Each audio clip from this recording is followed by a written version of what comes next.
Hey guys, what's up?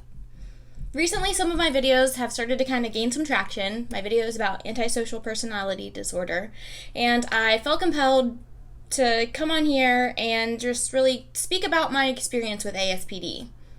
My experience as a girlfriend of someone with ASPD, because I myself do not have the diagnosis. In doing so, I want to give you a better understanding of why I make these videos and why I'm not going to stop despite not having a diagnosis myself. First, go ahead, give it a like, hit subscribe if you're still lurking, and hit that bell notification, but I don't want to waste any time on that today. I don't know if this is going to be a long video. It might be. I mean, you know the answer to that question, but I don't right now. I have a lot I want to say. I met Greg in 2007, and we reconnected in 2014. So we've dated for a little bit less than 8 years in total, and 3 of those years were not healthy. They were very, very unhealthy. The first year we were together, first year and a half really, the first year and a half we were together, we were on drugs. And there was a lot of cheating, a lot of lying, a lot of manipulating. It was just a mess. We split when we went to jail, and we were apart for 6 years maybe, and we reconnected when he got out of prison. Things were better when we got back together, but they were not great. There was still a lot of work that we both needed to do. And it was work we needed to do separately. We eventually started that process, but that was not until we had both cheated on each other and really hurt each other. First, I cheated before I even moved down there to be with him. I fell in love with someone else, and I almost didn't move down there. And then I kept that secret with me for over a year. And then he cheated on me when I was pregnant. And it all came to a big, ugly head. Damage was done on both sides, and we started our healing journey about 5 years ago in 2015. We had to heal ourselves separately. I did not fix him. I didn't do anything for that. He had to fix himself. I had to fix me, and he had to fix himself, and then we came together to fix our relationship. I need to make something very clear. Neither Greg or myself are doctors or therapists. We're both very knowledgeable about the topic through firsthand experience, and I've taken some classes in my college experience, but we're not doctors. So I've seen some of you ask me for advice, and we're not trying to give you medical advice. So the first thing that I will always say when you ask for advice is therapy. Therapy, therapy, therapy. Please don't take any of this as medical advice. We're sharing our own personal experience and our personal opinions. And instead of thinking of this as advice, think about this as topics you can explore in therapy with a therapist that knows you well and your situation. Again, if you ask for advice, I'm always going to say therapy first. I'll tell you what I've done, but my advice is to go to therapy. So on that note, we're not saying that we know everything. We're not saying that we're the authority figures on ASPD.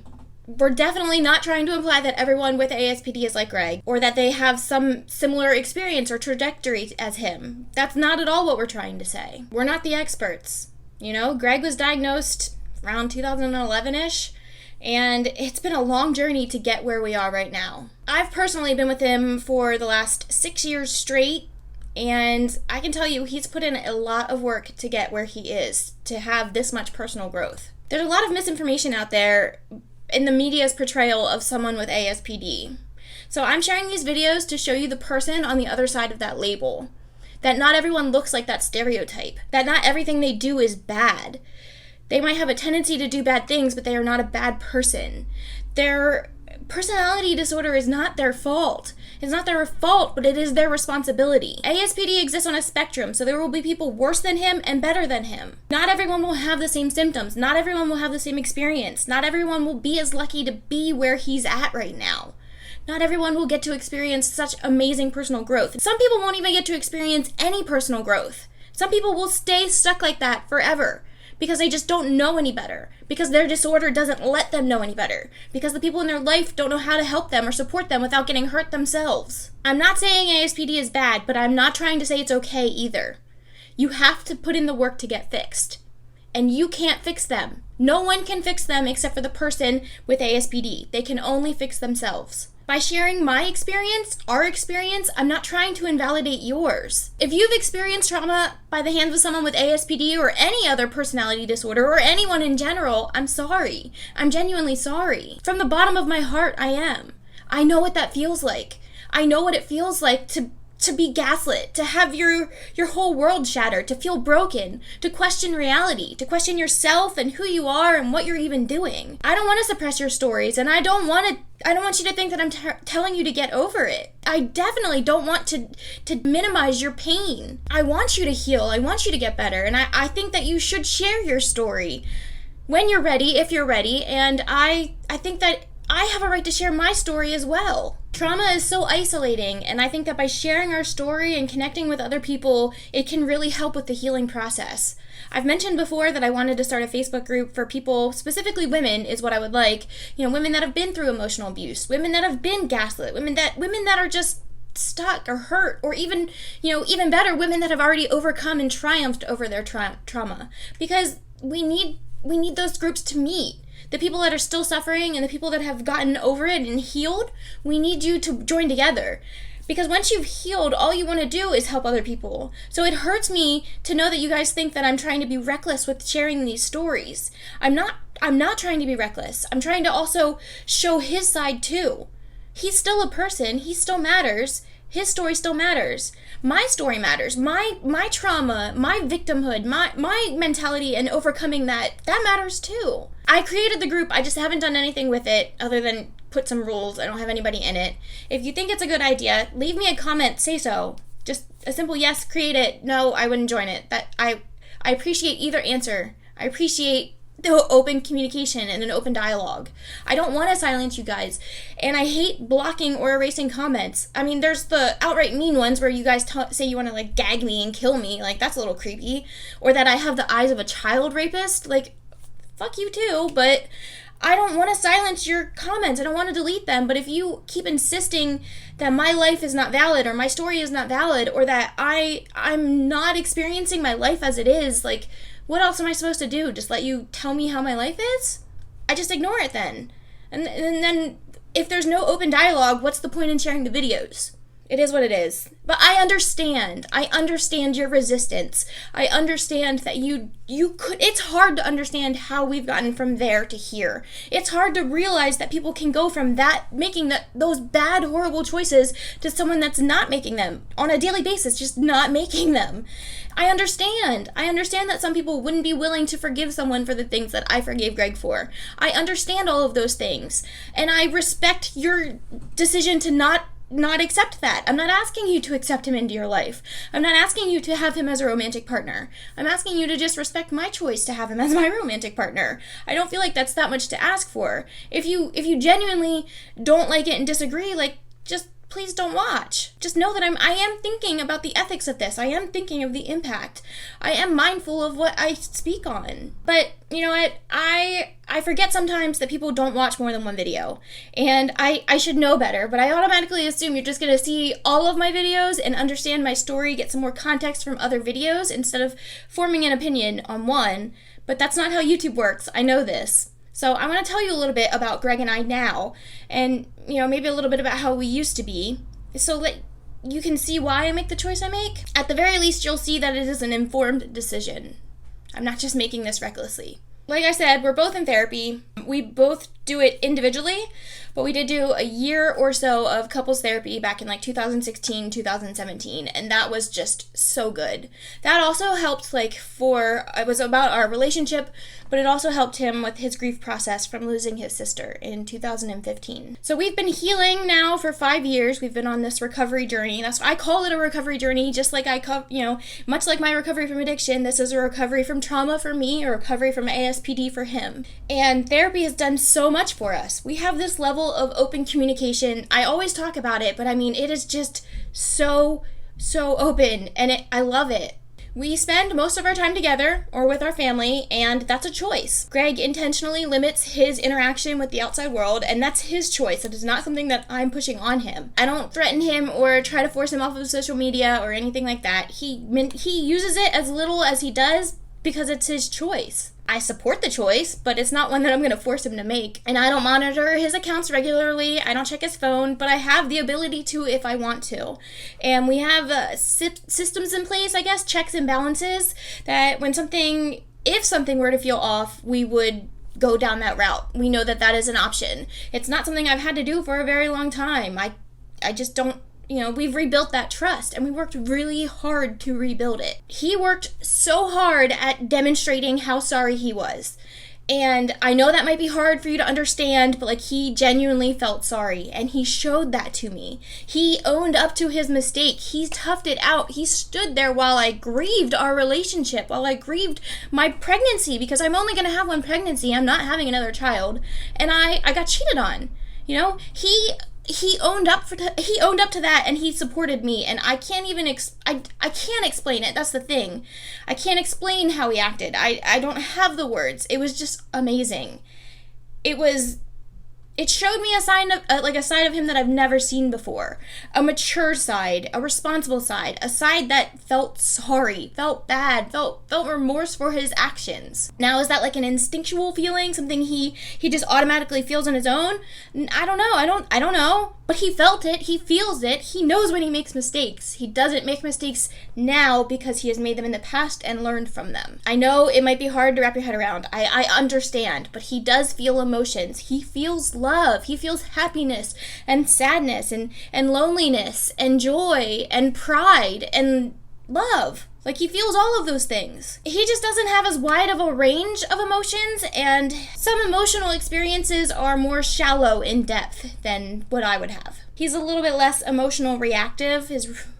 I don't know, some things really do bother him. Usually it's more negative emotions that he has more emotional reactivity to, but he still has the positive emotions. And instead of using, he uses logic to navigate the world instead of using emotions like most people do. So he thinks logically about our relationship. He thinks logically about all relationships, and it makes sense. I understand why he does it. Seeing a relationship as transactional in nature does not mean that there's no love. Love is built into the equation. Love is part of our transaction. So is affection and attention and boundaries and respect and assistance. It's balanced. Our relationship is beneficial to both of us, and we're both very happy and very satisfied. His actions show me how satisfied he is.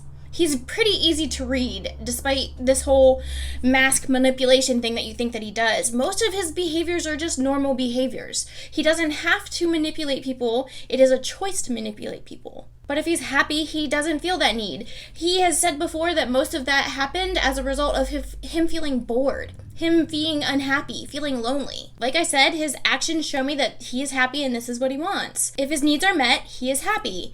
And if he wants his needs to be met, he has to meet my needs. Because if he stops meeting my needs, then his needs stop being met.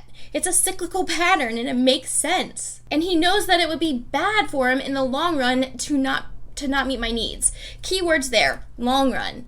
That is something that he never understood before. He never cared about. He could only think in present tense, not past tense or future tense. So he didn't see consequences. He didn't see the harm that he'd already caused from his actions, the repercussions. They didn't make sense to him.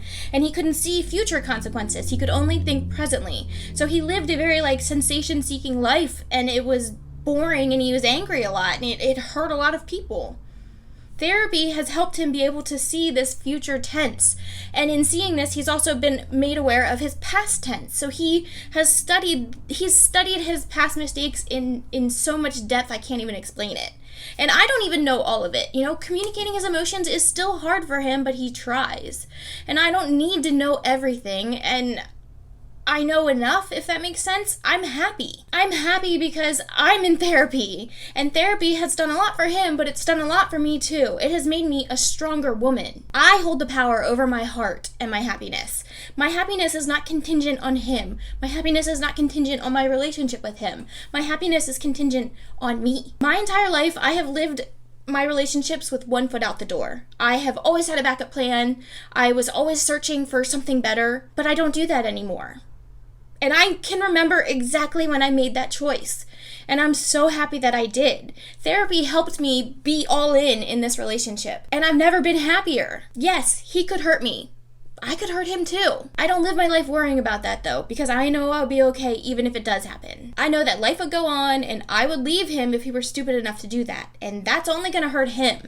Yeah, I'll be heartbroken and sad, but I know my worth, and I won't stay for something like that. That boundary has been made. That line in the sand has been drawn. So I don't live my life worrying, what if it happens? Well, what if it happens? If it happens, I leave. That's that. I genuinely feel like Greg would be doing himself more harm than he would me, because that's how firm I believe this. I make sure that my needs are met and respected, and in doing so, I meet his needs. Because it's that cyclical pattern. The transaction is always even. It always balances out. You know, sometimes I give more, sometimes he gives more. I take care of the finances, he takes care of the boys so I can do YouTube. I take care of the household cleaning, he takes care of the maintenance work and outside yard work. It's a give and take, and I think that relationships should be like that. This is our balance, and I'm all in, and I'm so happy with it. I'm so in love with him, and I feel so loved in return that I don't worry about losing him. I don't worry about what that'll be like, because I'm enjoying my moment now. We work hard at making each other happy, and we know how to do that. We have checks and balances in place, like I said, and they keep things in a positive or healthy place for him. It kind of reduces the temptations or even eliminates them, and those are choices that he makes willingly. Trust has been regained, and I'm so proud of him for doing it, but I'm proud of myself for doing this too. We choose commitment. We choose to be committed to each other every single day. And choosing to love someone every single day, I feel like that's the ultimate form of love. Because loving someone is not always easy. Yeah, there are times of passion and lust and romance, and that's great, but there are other times when it's hard to love someone. It's hard to choose to love them. Maybe you're annoyed with them. Maybe you're getting old and the attraction is kind of weaning and like ebbing and flowing. Maybe you're scared because they've hurt you in the past and you're afraid they might do it again. Maybe you're being tempted by someone outside of your relationship. Maybe you're stuck living in a world of what ifs. What if I had done this? What if I had went with this person? What if I had done this and da da da da da? Choosing love and choosing commitment every single day is hard. It's easy to give up and run away. Choosing to put your heart out there, it's scary and it's hard, but it's a choice I make every single day, willingly. It's a choice I make knowing the risk, accepting the risk. I accept it like it's the cost of admission, because the level of happiness I experience with Greg and Emerson and our family every single day, it's worth it to me. Greg is a phenomenal father. He's a phenomenal partner. He's a phenomenal lover. And he has grown so much. And it really doesn't matter to me if you see that. I hope that you do. That is my intention. I'm trying to show you who he is now. But you accepting him doesn't really matter to me. I'm just proving that there are people out there behind the label that don't fit that stereotype. You know, I understand and appreciate your concern. I genuinely do. I understand your trauma, your pain, your resentment towards people that he might resemble. That seeing him or hearing him talk might bring up and stir up emotions that you don't want to experience. And I understand, and you don't have to watch these videos. I do share other content, but I won't be offended if you can't watch this stuff. I'm not asking you to accept Greg into your life. I'm not asking him to be your romantic partner or for you to accept someone like him as a romantic partner. I'm just asking you to respect my choice to do that. And I recognize that there are parts of my story that are not exactly positive or didn't happen in a healthy manner. There was codependency during our addiction. There's the trauma bonding. There is all of the emotional abuse that happened. But I have worked through that. I'm not asking you to do that. I'm not telling you that that's the best way or what you should do. We are not couple goals. We have never claimed to be couple goals. I don't want to be couple goals. I don't want you to subject yourself to that much pain and work. It took so much work to get here. I cannot even explain how much work it took to get here. There were so many years of obsessive thoughts and intrusive thoughts and irrational beliefs, and just, I hated myself, I hated him, I hated everything. And I had to get through that. And getting through it was the best fucking feeling of my entire life. Being able to be here now and share my story publicly like this, it makes me feel so good. Would I recommend anyone stay with someone that cheats on them? No. Would I recommend anyone stays with someone that was manipulative or lied to them? No, not really. If you're in a long-term relationship and you're committed on the marriage level, which is, we're not married, but we're committed like we're married, that is the only time I would tell you to consider it. But if it is going to hurt you too much, do it separately first. Heal yourself separately first before you guys get back together, because you have to heal the individuals first before you can ever repair that you as a couple. Does that make sense? I know how important this subject is. I know how isolating trauma can be. I don't want you to think that I am trying to minimize your pain or make you get over it or normalize trauma. I don't want to normalize emotional abuse. I don't want to do any of that stuff. But I do want you guys to see who he is as a person. There is a human behind that diagnosis. And like I said, a diagnosis like this is not your fault, but it is your responsibility, and Greg has taken responsibility of that. I have shared videos also about the dangers of dating a sociopath, you know? I do want this to be a place where women feel comfortable supporting each other, because that is important to me too. I don't want you to ever feel like you can't share your story or that you're not welcome here because maybe I'm at a different point in my life, or maybe I went a different way than you. I encourage you to share your stories. I would love for you guys to share your stories in the comments if you're comfortable. I would love for you guys to connect with each other and to overcome this stuff together. You know, the women that have already triumphed over trauma and meeting up and connecting with the women that are still going through it. Your pain is valid. Your experience is valid. All of it. Mine is too. I don't know.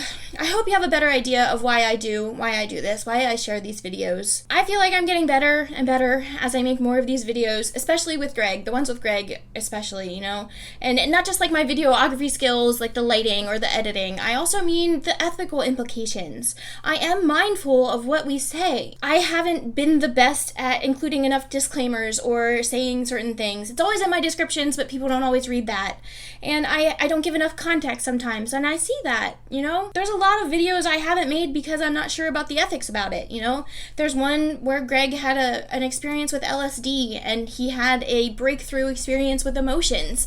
And I would love to share that story, but I definitely don't want to encourage anyone to go trip on acid just because someone on the internet said so.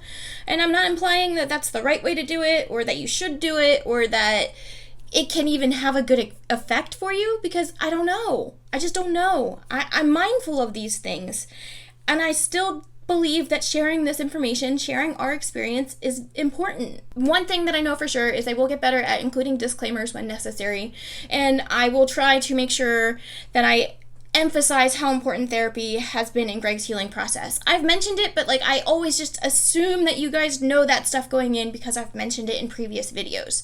So I'll do better with that. And I hope to have your continued support. You guys have been so amazing. Like, oh my gosh, I can't even express the comments that I've gotten. For all the bad comments, I don't care about them. Like, there are people that are mean out there, and it doesn't affect Greg, so it doesn't affect me. If he cared, I probably would care about the assholes out there, but I don't, so that's nice. But the people that have been supportive, I could not have asked for a better way for this topic to become popular, because Special Books by Special Kids has the most compassionate and caring and understanding subscriber base. And some of them have experienced trauma, and I understand that they might be resistant to our story at first. I get that. I'm not trying to invalidate that, but I think that our story is important too. And I'm so appreciative that a subscriber base like that got exposed to maybe one of my videos. Like, that is just such a good feeling. And it shows. The comments that I've seen have been so amazing. You guys are just, you're good people. You're good eggs, and I like you. That's all I have for today, though. If you liked this video, go ahead and give it a like and share it, you know, on other platforms. That way YouTube algorithm knows to share this video too, instead of just that one video I made in November. But I love you guys. Be weird, be kind. I'll see you in the next video. Bye.